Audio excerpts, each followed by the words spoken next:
Stephen Van Alstine is the Vice President of Education at the Canadian Payroll Association. He spoke with us about the changes to taxable benefits and to the Canadian pension plan. What are some changes to taxable benefits for 2011? In 2009, there was a big announcement by the then Minister of Revenue, Blackburn, about changes to 6 different taxable benefits, some which were coming in that very year, some which were impacted in 2010. And the big ones that really impact on payroll, there were 2. One was gifts and awards, the assessment of gifts and awards and how you determine the value of gifts and awards. The other being overtime meals and allowances, allowing a little bit more flexibility in an organization's ability to provide overtime meals to individuals after they work 2 hours of overtime versus 3 hours of overtime. The status of when that would be classified as occasional in nature versus something that would be classified as less occasional or on a regular basis.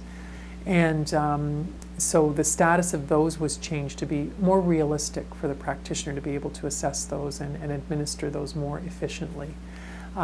With gifts and awards, it was the changes were positive because they mirrored the way that the Ministère du Revenu du Québec in Quebec administers gifts and awards, and it's a little easier for the practitioner to assess those or keep track of those on an ongoing basis from a payroll perspective. So you always have to be cognizant of what's happening in the landscape with regard to taxable benefits. How will the upcoming changes to the Canadian pension plan affect payroll? And those are going to be fairly significant. Bill C-51 passed in the legislature, the federal legislature, late this year. And there are going to be some significant changes to CPP in 2012, starting in 2012. Now, from a payroll perspective, some of those will be impactful and some of those won't. The ones that won't be impactful to payroll are the ones that impact on the actual benefits themselves. So what are the benefits that the person's going to receive from CPP? And those are something that payroll doesn't have really any control over. The things that we have control over, obviously, are when we deduct CPP. And there's a couple of changes for payroll that payroll needs to be aware of. One is the work cessation test, which is going to end. So formally or currently, an individual would have to cease working for 2 months in order to be able to be eligible to claim CPP.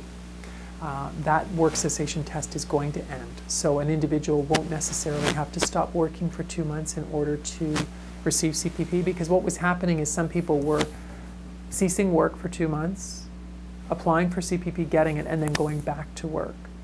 And some people were trying to work around the rules in order to not have to go through the process of ceasing work for 2 months. And so the government finally decided that it didn't make sense to have that as a parameter to you getting CPP benefits.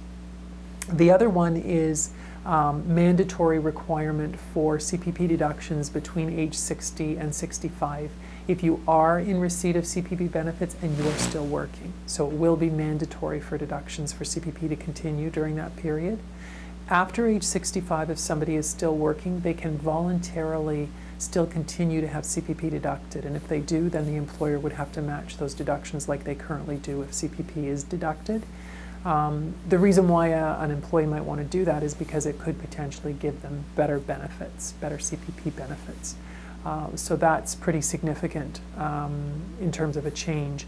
And the big change there will be a process that the CPA, the Canadian Payroll Association, is trying to provide input to the government on, and that's the opting in and opting out ability. So the employee's ability to say, okay, I'm going to opt in and continue to have CPP deducted, or once I'm in, I'm going to now opt out from having the CPP deducted. So the government has been clear that an employee is allowed to opt in or out once during a year. And we want to be clear about the way the opt-in and opt-out process works. So we're consulting with the Canada Revenue Agency, who's responsible for the sort of opting in and opting out side of things, to make sure that it's going to be a process that's going to be as administratively efficient as possible.